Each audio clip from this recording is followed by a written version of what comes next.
अस्सलाम वालेकुम व्यूअर्स, कैसे हैं आप लोग। उम्मीद करता हूँ आप सब खैरियत से होंगे। तो आज जो हम डिस्कस करने जा रहे हैं हमारा चैप्टर नंबर 2 है बायोलॉजी का।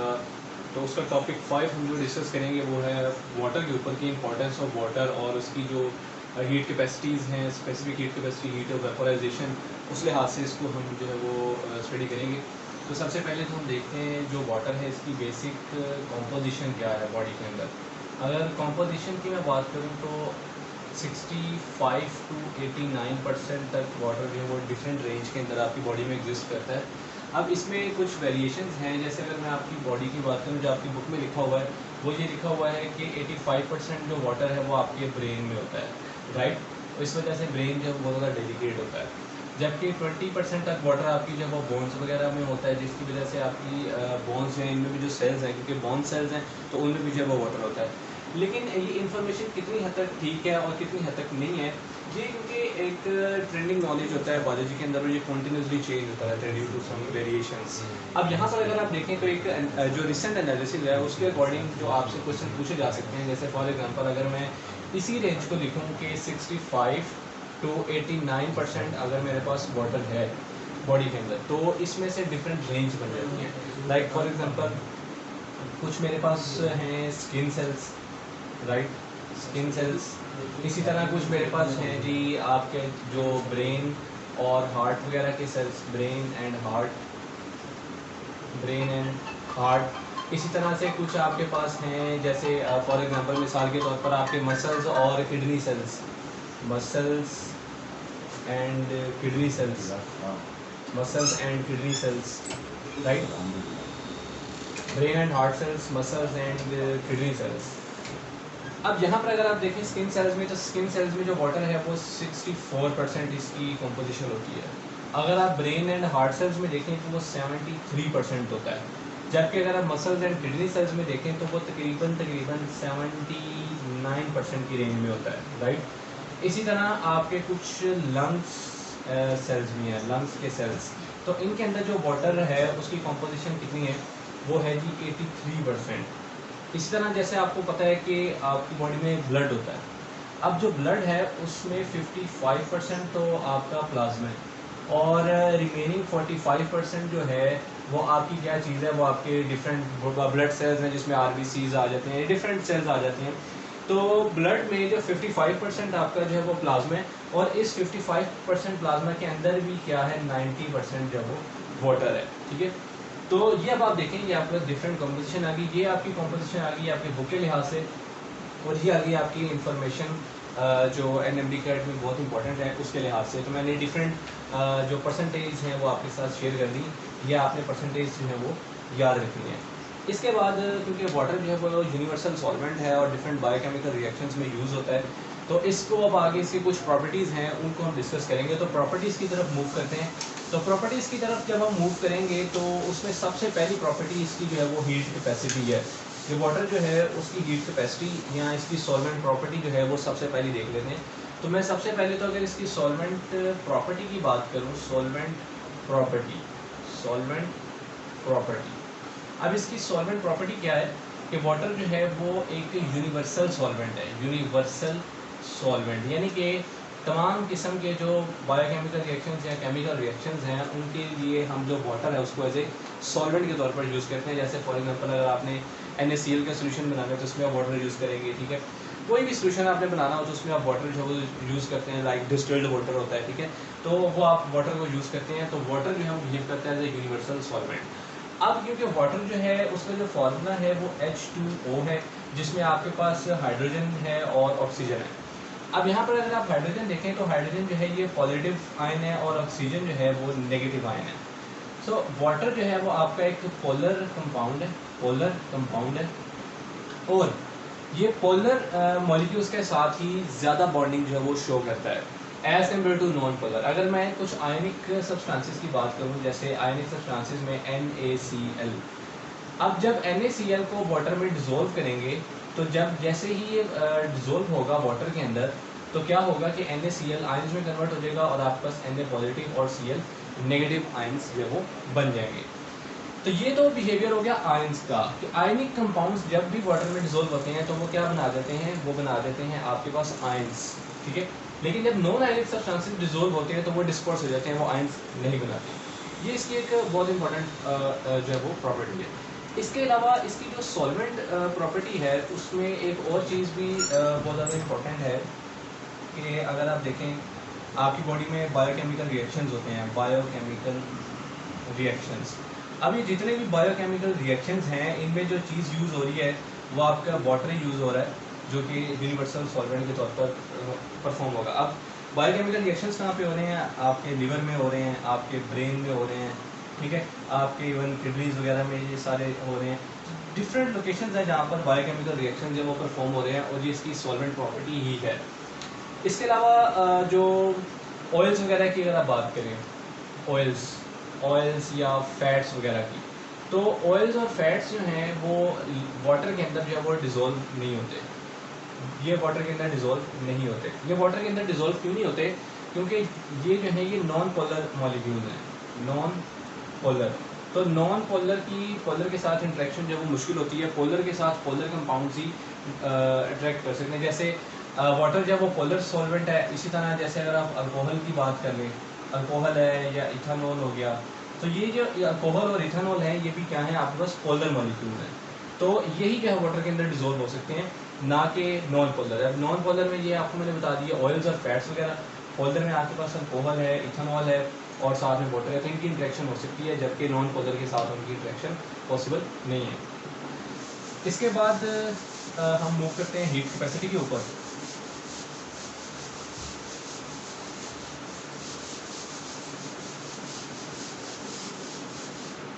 अब जब हीट कैपेसिटी की बात करेंगे तो हीट कैपेसिटी जो है वाटर की वो क्या होगी?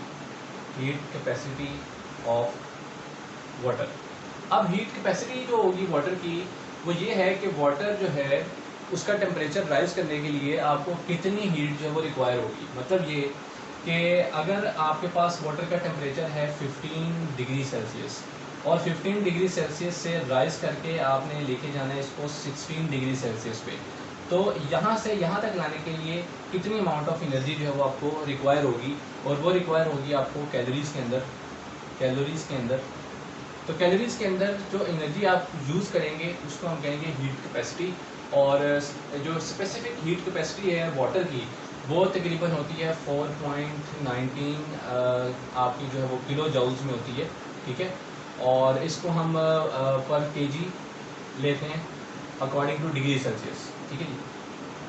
तो ये हम बेसिकली इसको कंसिडर करते हैं जो वाटर की स्पेसिफिक हीट कैपेसिटी है। लेकिन अगर आप किलो कैलोरीज में मेजर करें, किलो कैलोरीज में मेजर करें तो किलो कैलोरीज में अगर आपके पास 1 ml ऑफ वाटर है और आपने उसका टेम्परेचर 15 डिग्री सेल्सियस से 16 डिग्री सेल्सियस पे लेके जाना है, तो उसकी जो किलो कैलोरीज में जो एनर्जी होगी वो कितनी होगी? 1.0। तो ये इंपॉर्टेंट क्वेश्चन पूछ लिया जा सकता है और ये भी इंपॉर्टेंट क्वेश्चन जो है वो पूछ लिया जा सकता है। इसके अलावा जो स्पेसिफिक हीट कैपेसिटी है उसको अगर आप मेजर करना चाहें तो मेजर करने का जो फार्मूला है वो आपका Q = mc डेल्टा T होता है, ठीक है, जिसमें ये दो चीज़ें जो हैं ये आपकी गिवन होती हैं। डेल्टा T आपका चेंज इन टेम्परेचर होता है, T2 - T1, ठीक है, तो वो उस हिसाब से आप जो वो लेके इसको कैलकुलेट कर सकते हैं। तो ये आपके पास हीट जो है वो गिवन आ जाएगी, specific heat capacity of water. अब यही वजह है कि वाटर की जो स्पेसिफिक हीट कैपेसिटी है वो इतनी ज़्यादा है, सो डैट्स वाई बहुत ज़्यादा मुश्किल होता है वाटर मॉलिक्यूल्स को ब्रेक करना, वाटर मॉलिक्यूल्स को ब्रेक करना।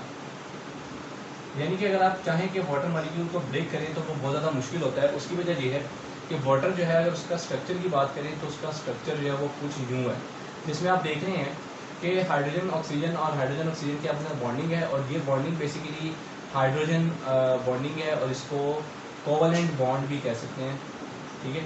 तो इस वजह से क्योंकि हाइड्रोजन बॉन्डिंग है और हाइड्रोजन बॉन्डिंग बहुत ज़्यादा स्ट्रॉन्ग बॉन्डिंग होती है, तो इसको तोड़ने के लिए, इसको ब्रेक करने के लिए एक्स्ट्रा अमाउंट ऑफ एनर्जी जो वो रिक्वायर होती है। तो that's why heat capacity of water जो वो बहुत ज़्यादा है। इसके बाद नेक्स्ट मूव करेंगे हम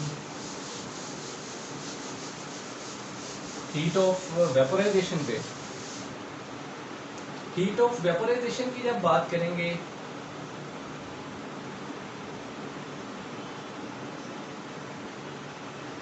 हीट ऑफ वेपोराइजेशन में क्या होता है कि जैसे कोई भी लिक्विड है, कोई भी लिक्विड है, तो वो लिक्विड चला जाता है अपनी इस लिक्विड स्टेट से गैसियस स्टेट में, यानी कि वाटर अगर आपके पास लिक्विड स्टेट में है तो वो कन्वर्ट हो जाएगा इनटू गैसियस फॉर्म। वाटर जो है वो इसमें आ जाएगा गैसियस फॉर्म में, लिक्विड फेज से गैसियस फॉर्म में आ जाएगा।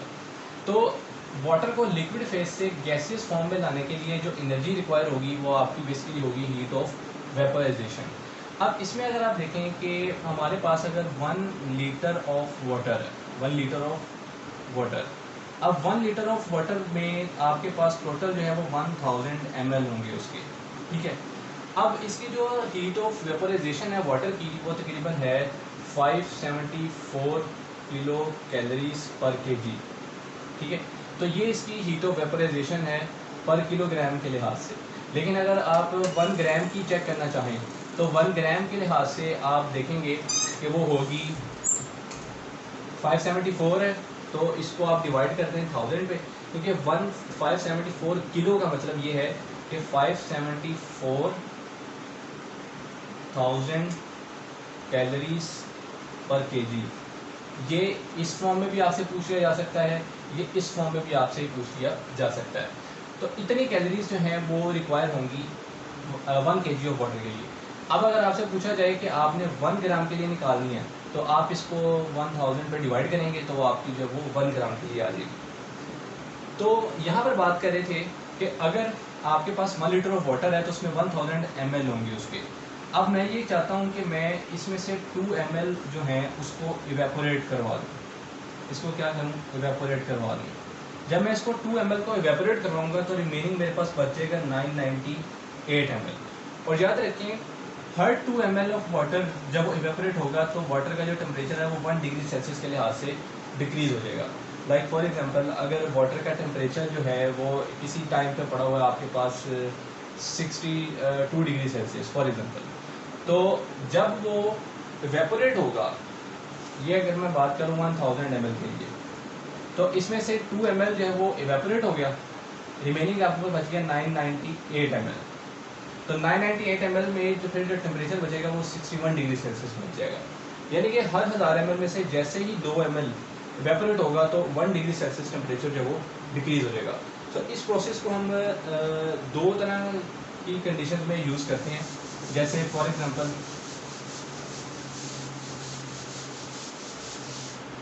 जैसे हम अगर एनिमल्स की बात करें तो उसमें हम परस्पायरेशन की बात करते हैं। परस्पायरेशन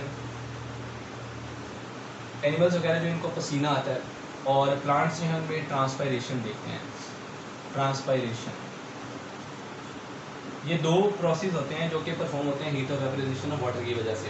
परस्पायरेशन जो है ये एनिमल्स में होती है और ट्रांसपायरेशन जो है ये होती है प्लांट्स में, ठीक है। तो इन दोनों की रिजल्ट में क्या होता है, एक कूलिंग इफेक्ट प्रोड्यूस होता है, कूलिंग इफेक्ट। और ये मोस्टली होता है हॉट समर सीजन में जब बहुत ज़्यादा गर्मी होती है, तो उस दौरान heat of vaporisation of water की वजह से ये सारा काम होता है जब वाटर इवेपोरेट होता है। इसके बाद नेक्स्ट इसकी जो प्रॉपर्टी है उसमें जो है इसकी आयनाइजेशन एबिलिटी है। Ionisation ability, ionisation of water, ये बड़ी इंपॉर्टेंट है। अच्छा, वाटर जो है ये जब भी आप इसे रखें रूम टेम्परेचर पे, रूम टेम्परेचर पे तो 25 डिग्री सेल्सियस के ऊपर, तो ये एबिलिटी रखता है, इसकी जो कंसंट्रेशन होती है इसमें रूम टेम्परेचर के ऊपर, ठीक है, हाइड्रोजन और हाइड्रोक्सिल आयंस की, हाइड्रोजन और हाइड्रोक्सिल आयंस की वो होती है 10⁻⁻7 मोल पर लीटर, ठीक है। यानी ये इसकी कंसंट्रेशन होती है वाटर की, हाइड्रोजन और हाइड्रोक्सिल आयंस की at 25 degree Celsius room temperature पे। अच्छा, अब यहाँ पर ये है कि जैसे H2O है, H2O में ये एबिलिटी होती है कि ये आयनाइजिंग इफेक्ट शो करता है, आयनाइजेशन शो करता है, और ये कन्वर्ट हो जाता है अपने हाइड्रोक्सिल और हाइड्रोजन आयंस में। अब यहाँ पर अगर आप देखें तो ये H2O एक इटसेल्फ इज अ कंपाउंड, लेकिन जब ये कन्वर्ट हो गया तो ये आयंस बना देगा जिसमें पॉजिटिव और नेगेटिव आयंस बन जाएंगे। इसकी इंपॉर्टेंस क्यों होती है आपकी बॉडी को, कि आपका जैसे हार्ट है, आपके लिवर है, ठीक है, तो हार्ट वगैरह या लीवर वगैरह, इवन ब्रेन वगैरह भी, वहाँ पर क्योंकि यूँ होता है कि जब आपकी बॉडी के अंदर जो वाटर है वो आयंस बनाता है, तो ये जो पॉजिटिव और नेगेटिव आयंस हैं ये आपकी बॉडी में बनने वाले जो फ्री रेडिकल्स हैं उनको ख़त्म कर देते हैं। तो जब आपकी बॉडी में बनने वाले फ्री रेडिकल्स ख़त्म हो जाते हैं तो डिजीज़ के, डिसऑर्डर्स के चांसेस जो है वो कम हो जाते हैं। तो ये सारा काम भी क्यों होता है? Due to the extensive ionisation ability of water. तो ये इसकी एक खास एबिलिटी है। इसके बाद इसकी एक प्रोटेक्शन भी होती है ह्यूमन बॉडी को। वो प्रोटेक्शन क्या है? जैसे फॉर एग्जांपल वाटर जो है वो प्रोटेक्शन भी देता है। अब प्रोटेक्शन कैसे प्रोवाइड करता है वाटर आपको? कि अगर हम देखें अपने ऑर्गन्स पे, तो ऑर्गन्स जो हैं इन पे एक वाटर लेयर बना देता है जिसे क्वेशन का नाम देते हैं। तो वो भी क्या करती है कि वो एक लुब्रिकेशन प्रोवाइड करती है और against trauma, certain types of injuries उससे प्रिवेंट करती है ऑर्गन्स को। इसके अलावा जैसे आपकी आईलिड्स हैं, आईलैशेस वगैरह, वहाँ पर भी एक लेयर होती है वाटरी, ठीक है। वहाँ वाटर जो है ताकि आइज़ में कोई इन्फेक्शन ना हो। इसके अलावा और बहुत सी जगहों पे जो वाटर है वो प्रोटेक्शन जो है वो प्रोवाइड करता है। तो ये तो आपका कंसर्न नहीं है इससे, लेकिन आपका जो कंसर्न है वो पिछली प्रॉपर्टीज़ के साथ ज़्यादा है। तो वो जो इंपॉर्टेंट पॉइंट्स आपको मैंने बताए हैं वो आपने याद रखनी है। तो यही आपका जो है वो टॉपिक था, ठीक है, जिसमें हमने डिस्कस कर लिया इसकी जितनी भी प्रॉपर्टीज़ हैं, सॉल्वेंट प्रॉपर्टीज़ को, इसकी जो हमने डिस्कस की आयनाइजेशन एबिलिटी, इसकी हीट कैपेसिटी और साथ में हीट ऑफ वेपराइजेशन। तो नेक्स्ट हमारा जो टॉपिक होगा वो है जो आपका फर्दर इसमें जो कुछ जो आपका रह गया, ठीक है, जो हमने पिछले रिप्लिकेशन डिस्कस किया, इंपॉर्टेंस ऑफ वाटर और रिमेनिंग अब डिस्कस करेंगे नेक्स्ट लेक्चर में। अल्लाह हाफिज़।